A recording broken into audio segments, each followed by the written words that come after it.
நிகழ்ச்சியின் நாங்கள் இறுதி கலந்துரையாடலுக்கு சென்றிருக்கின்றோம். இன்று சாதாரணமாக இந்த கண்டுபிடிப்புகள் என்று பார்க்கின்ற பொழுது இலங்கையிலே இவ்வாறான கண்டுபிடிப்புகளில் ஈடுபடுபவர்கள் குறைவது என்றுதான் சொல்ல வேண்டும். அப்படி இருந்தாலும் இன்று மலையகத்தில் ஒரு கண்டுபிடிப்பாளர் உருவாகி இருக்கின்றார் என்று சொன்னால் நிச்சயமாக எமக்கு அது சந்தோஷம் அளிக்கின்றது. அது மட்டுமல்ல, இவர் ஒரு தமிழ் பேசுகின்றவர் என்று சொல்லும் பொழுது இன்னும் பல மடங்கு சந்தோஷம் மத்தியில் வருகின்றது அல்லவா? இன்று ஒரு கண்டுபிடிப்பாளர் தான் இன்றைய நிகழ்ச்சியின் இறுதி அம்சத்தை அலங்கரிக்க இருக்கின்றார். இவர் இளம் கண்டுபிடிப்பாளர் ஆர் மதன்குமார் அவர். வணக்கம் மதன்குமார். வணக்கம். ஆமாம், ஆர்வமும் முயற்சியும் இருந்தால் வாழ்க்கையில் வெற்றி அடையலாம் என்று கூறுவார்கள். அந்த வகையில் விஞ்ஞான ரீதியில் புதிய புதிய விடயங்களை கண்டுபிடிப்பதில் 12 வருட கால அனுபவம் பெற்றவர் தான் ராமகிருஷ்ணன் மதன்குமார் அவர்கள். இந்த ஆர்வம் உங்களுக்கு எப்படி வந்தது? இந்த புதிய புதிய கண்டுபிடிப்புகளை கண்டுபிடிக்க வேண்டும் என்ற ஆர்வம் உங்களுக்கு எப்படி வந்தது? அருமையான கேள்வி. அதாவது நான் சிறுவனாக பாடசாலை காலத்தில் சிறுவனாக இருக்கும்போது இந்த மூத்த சகோதரர் நிறைய விளையாட்டு பொருட்கள் செய்து விளையாடுவார்கள். நான் என்னென்னு சொன்னால் எந்த வித்தியாசமான சிந்தனை, நான் அவனை இருந்து என்ன செய்கின்றார்கள், எப்படியான பட்ட வேலைகளை செய்கின்றார்கள், தொழில்நுட்பம் என்ன என்ற நிறைய விட ஆராயும் பட்சத்தில் தான் எனக்கு அறிவை பெற்றுக்கொண்டேன். அதுக்கு பிறகு நான் தானே திருத்தி கொண்டு தான் என்ன செய்ய வேண்டும், என்ன சரி ஒரு உருவாக்க வேண்டும் என்ற சிந்தனை பலமாக அடிப்பட்டது மனதில். அதுக்கு பிறகு நான் புதிய கண்டுபிடிப்பு செயலில் ஈடுபட்டேன். அதுக்கு பிறகு நான் பழைய தயாரிப்புகளை தயாரித்து அதுக்கு பிறகு மூத்த சகோதரர் வியக்கும் வகையில் நான் பல வேலைகளை செய்தேன். இப்படியான இருக்கும் சந்தர்ப்பத்தில் அறிவு அனுபவம் பெற்றுக்கொண்டு நான் இந்த நிலையில் இன்று இருக்கின்றேன். மதன்குமார், இந்த சின்ன வயசுல நீங்க இப்படி ஒரு சாதனையை படிச்சிருக்கிறீங்க. சாதாரணமா இந்த அதாவது இந்த இப்படியான ஒரு முன்னேற்றகரமான ஒரு நிகழ்வுக்கு அல்லது முன்னேற்றகரமான ஒரு விடயத்திற்கு உதவி வழங்குபவர்கள் சொற்பமாகத்தான் இருப்பார்கள். அந்த வகையில் உங்களுடைய குடும்பம் என்ற ரீதியில் உங்களுடைய குடும்பம் இந்த உங்களுடைய நடவடிக்கைகளுக்கு எவ்வாறான ஒத்துழைப்பு வழங்கியது? இதுவும் அருமையான கேள்விதான். குடும்பத்தில் அனைவரும் பச்சை கொடி தான் காட்டுகின்றார்கள். எந்த ஆட்சேபம் இல்லை. தொடர்ச்சியாக செய்யுங்கள், கண்டுபிடிப்பு இடைவிட வேண்டாம். அம்மாவும் பெற்றோர்கள் தந்தை முழு ஆர்வமாக இருக்கின்றார்கள். ஒரு நல்ல மனிதனாக இலங்கையில் வர வேண்டும், அவர்தான் குறிக்கோள். பாடசாலையிலும் கூட உங்களுக்கு அதிகமான ஆதரவு இருப்பதாக தெரிகின்றது. நிச்சயமாக நிறைய ஆதரவு இருக்கின்றது. அதாவது இந்த சாகித்ய விருது கிடைத்தவுடன் அதுக்கு முதல் பாடசாலை நல்ல ஊக்குவிப்பும் இருந்தது. சாகித்ய விருது கிடைத்த பிறகு எனக்கு பாடசாலையில் நல்ல ஒரு ஊக்கமும் உற்சாகமும் தந்தார்கள். இது மூலமாக நல்ல ஒரு சக்தியாக சக்தி கிடைக்கப்பட்டது. விருது கிடைத்ததை பற்றி கூறுங்கள். எத்தனை விருதுகள் இதுவரை நீங்கள் பெற்றிருக்கிறீர்கள்? நான் கிடைத்த விருதுகள், அதாவது விஞ்ஞான தொழில்நுட்ப அமைச்சால் நடத்தப்பட்ட ரயில் கண்காட்சியில் சான்றிதழ் கிடைத்தன. அது பிறகு பேராதனை பல்கலைக்கழகத்தில் நடைபெற்ற கண்காட்சி, இண்டஸ்ட்ரியல் டே கண்காட்சியில் அதிலும் சான்றிதழ் கிடைத்தன. அது பிறகு இலங்கை கண்டுபிடிப்பான ஆணைக்குழுவில் நடைபெற்ற கண்காட்சியில் எனக்கு பல சான்றிதழ் கிடைத்தது. அது மட்டுமன்றி இறுதியாக 2005ஆம் ஆண்டு எனக்கு மத்திய மாகாண கல்வி அமைச்சினால் நடைபெற்ற தமிழ் சாகித்ய விழா இளம் கண்டுபிடிப்பாளர் துறைக்காக எனக்கு கிடைக்கப்பட்டது. 2005ஆம் ஆண்டு. கண்காட்சிகள் இலங்கையில் மட்டும்தான் நடைபெற்றனவா? நீங்கள் வெளிநாடுகளில் கண்காட்சிகள் நடத்தியிருக்கிறீர்களா? இதுவரை காலமும் இலங்கையில் தான் நடைபெற்றது. பல பாகங்களில் கண்காட்சி பங்கு பற்றியுள்ளேன். இனிவரும் காலங்களில் வெளிநாடுகளுக்கு கண்காட்சி பங்கு பற்ற வேண்டும் என்று ஆர்வம் இருக்கின்றது. நிச்சயமாக கிடைக்கும் என்று கடவுள் ஆசீர்வதிக்கின்றது. நாங்களும் கூட அதற்காக உங்களுக்காக நாங்கள் எங்கள் சேனலை சார்பாக நாங்களும் பிரார்த்தித்துக் கொள்கிறோம். அதே நேரத்தில் உங்களுடைய கண்டுபிடிப்புகளில் சிலவை என்னுடைய கையில் படங்களாக இருக்கின்றன. இவற்றை பற்றி சொல்லுங்கள். முதலாவது படம் நீர்த்தாங்கிகளுக்கு வைக்கக்கூடிய கட்டுப்பாட்டு கருவி. நீர் நிறைந்தவுடன் தண்ணி இயக்கமாக நிறுத்திவிடும், தண்ணி குறைந்தவுடன் தண்ணி இயக்கமாக இயங்கும். சொல்லுங்கள். இதான் அந்த கழிவுப் பொருட்களை பயன்படுத்தி செய்த ஒரு புதிய ஆக்கம் உண்டு. எவ்வாறு அது வேலை செய்கிறது? இது மின்சக்தியால் இயங்குகின்றது. கழிவுப் பொருட்கள் என்றால் எதனை பாவித்தீர்கள் இதற்கு? நான் ஒரு தொலைக்காட்சி பெட்டின்னு பின்பாகங்கள், பிளாஸ்டிக் பாகங்களை நான் வெட்டி அந்த பாகங்களை எடுத்து ஒரு சிறிய பந்து 2 எடுத்து நான் சிறிய கழிவுப் பொருட்களை பயன்படுத்தி முழுக்க உபயோகப்பட்ட ஏதோ புத்தாக்கமாக திகழ்கின்றது. ஆமாம். அடுத்து பாருங்கள், இன்னும் ஒரு படம் இருக்கின்ற கையில். இது சுவத்து கொள்ளக்கூடிய மின்வேற்றி விளக்கு. அதாவது நாங்கள் 4 மணித்தியாலம் தொடர்ச்சியாக மின்னேற்றினால் நாங்கள் 3 மணித்தியாலம் பாவிக்கக்கூடிய வகையில் அமைத்துள்ளேன். சுவத்து கொள்ளக்கூடிய வகையில் அமைத்துள்ளேன். இது கழிவுப் பொருட்களை பயன்படுத்த முழுக்க உபயோகிக்கப்பட்டவை. வடிவமைப்பு தண்ட வடிவமைப்பு. இதுக்கு சாதாரணமாக எவ்வளவு செலவாகி இருக்கின்றது? இதற்கு செலவு என்று சொன்னால் வெறும் 300 ரூபா தான் செலவாகி இருக்கின்றது. 300 ரூபாய் செலவு. இவ்வாறான கண்டுபிடிப்புகளை நீங்கள் கண்டுபிடிக்கின்ற பொழுது உங்களுக்கு அதிகமான செலவுகள் வரும். இவற்றை இவ்வாறு சமாளித்துக் கொள்கிறீர்கள்? இது என்ன சொன்னால் தண்ட செலவு தானெல்லாம் தண்ட செலவில் தான் இது அனைத்தும் கண்டுபிடிப்புகளும் மேற்கொண்டு வருகின்றேன். இன்னும் ஒரு படம் இங்கே இருக்கின்றது. இது என்ன? அதுவும் மேசைக்கு வைக்கக்கூடிய மின்னேற்றி விளக்கு. நாங்கள் இது 3 மணித்தேலம் சார்ஜ் மின்னேற்றி கொண்டால் நாங்கள் தொடர்ச்சியாக 8 மணித்தேலம் பயன்படுத்தக்கூடிய வகையில் அமைத்துள்ளேன். இது முழு பாகங்களும் தான் உருவாக்கினேன். இது ஆறுதலாக சொல்லுங்கள், நம்ம இதை பற்றி வேறு ஏதாவது தகவல் இருந்தால். நிச்சயமாக சொல்ல போனால் இதை நாங்கள் தேவையான இடத்துக்கு எடுத்துக்கொண்டு செல்லலாம். அதேபோல் பல பாவனைகளுக்கு உபயோகித்துக் கொள்ளலாம்.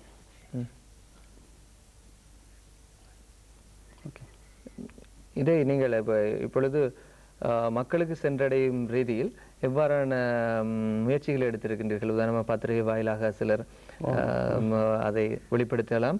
அதுபோன்று உங்களுடைய வெளிப்பாடு எவ்வாறு இருக்கின்றது? நிச்சயமாக இலங்கை மக்கள் மத்தியில் இது விற்பனை செய்ய வேண்டும் என்ற நோக்கில் தான் இருக்கின்றேன். நிச்சயமாக சந்தர்ப்பம் ஒரு கிடைக்கும் பட்சத்தில் நான் நிச்சயமாக இதை வெளியிடுவேன்.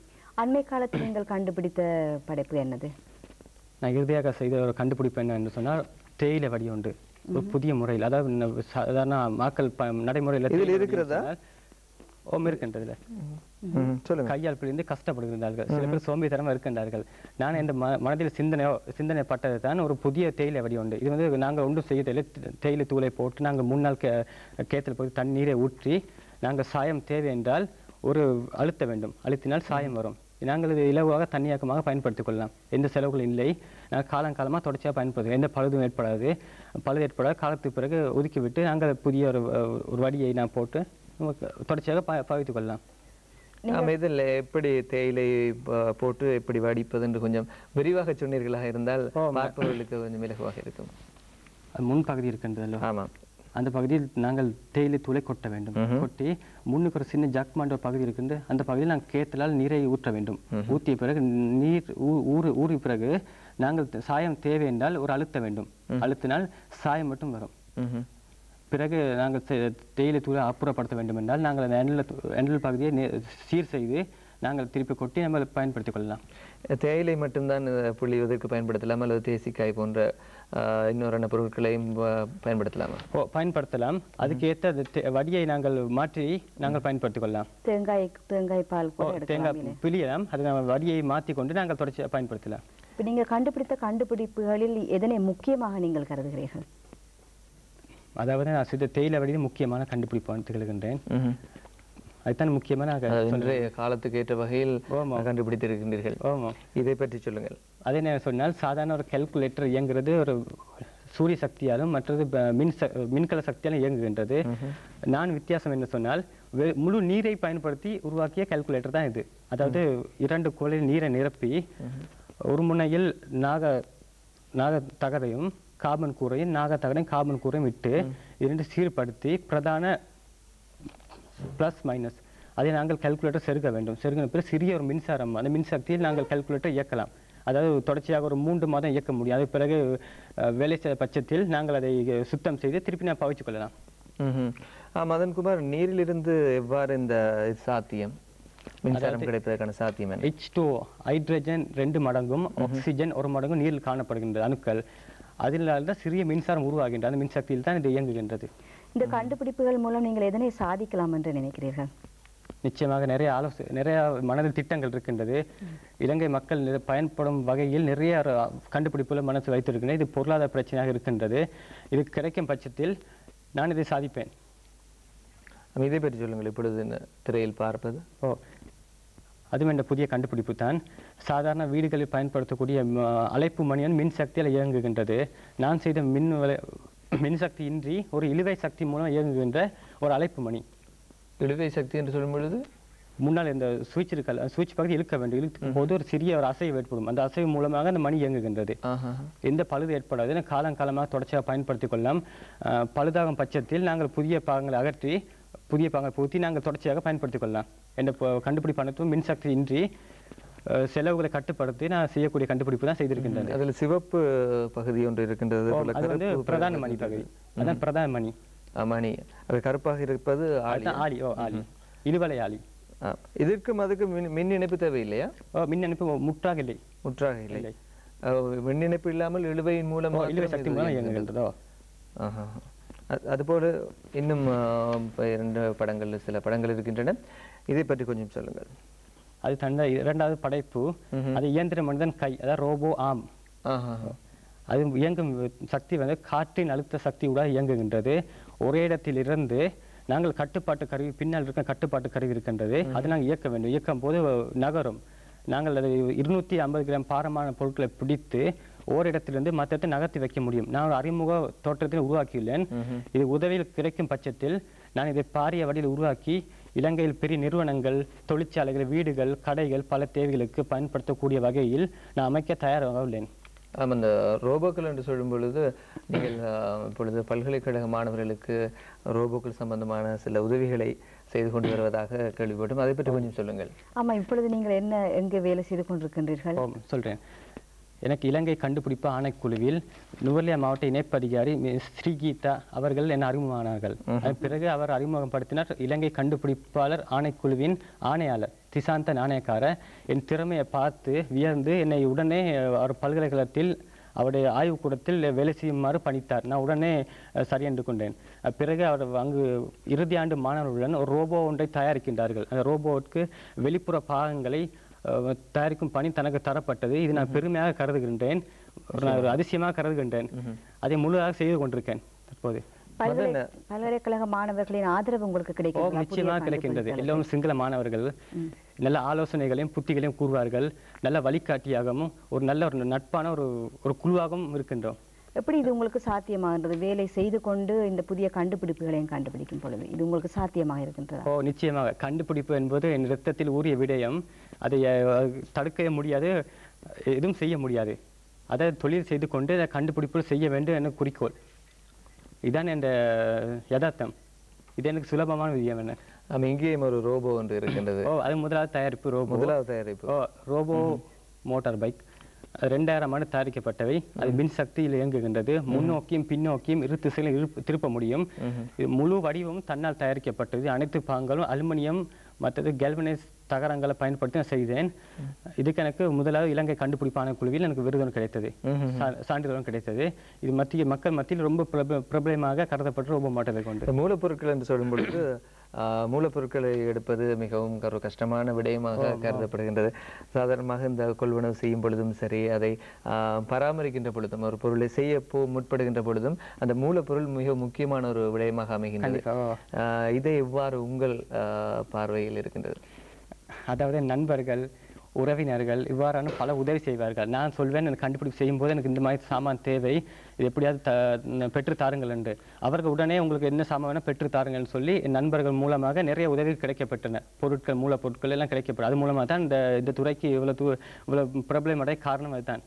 எதிர்காலத்தில் நீங்கள் எப்படியான கண்டுபிடிப்புகளை இன்னும் கண்டுபிடிக்க இருக்கிறீர்கள்? உங்களுடைய அடுத்த திட்டம் என்னது? நிச்சயம் அடுத்த திட்டம் அதான் எதிர்பார்த்து கொண்டிருக்கின்றேன். ஒரு பொருளாதார ரீதியில் நான் ரொம்பவும் பின்தங்கி இருக்கின்றேன். அது கிடைக்கும் பட்சத்தில் மக்களுக்கு, இலங்கை மக்களுக்கு பயன்படக்கூடிய வகையில் நிறைய கண்டுபிடிப்புகள் மனதில் இருக்கின்றது. அதை செய்ய வேண்டும் என்று தன் குறிக்கோளாக இருக்கின்றேன்.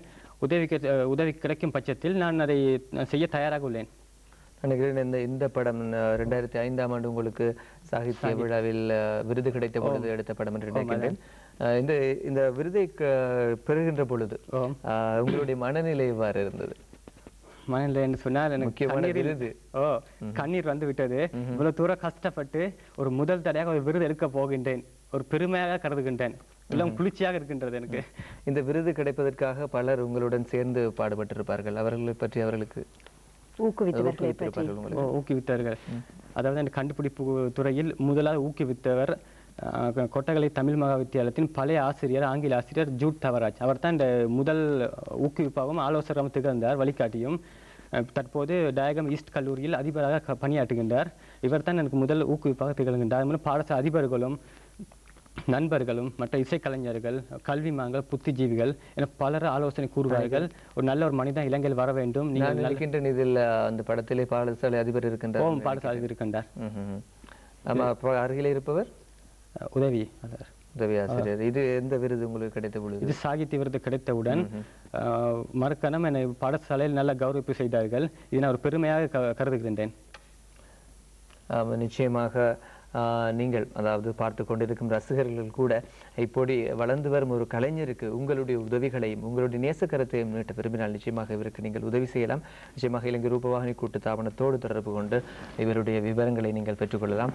அவருக்கு உங்களுடைய உதவி நிச்சயமாக இவர் ஒரு பெரும் ஒரு கண்டுபிடிப்பாளராக எதிர்காலத்தில் எமது நாட்டிலும் கூட இவ்வாறான கண்டுபிடிப்புகள் கண்டுபிடித்தவர் என்ற பெருமை இவர் பெறுவார் அல்லவா? சரி, இந்த நேரத்தில் நாங்கள் மதன் அவர்களுக்கு நேரத்தில் நாங்கள் நன்றிகளை கூறி விடைபெறுகின்றோம். மதன், நன்றி மதன். நன்றி, வணக்கம். நாங்களும் இப்பொழுது உங்களிடமிருந்து விடைபெறப் போகின்றோம். மீண்டும் மற்றொரு நிகழ்ச்சியில் சந்திக்கும் வரை வணக்கம். வணக்கம்.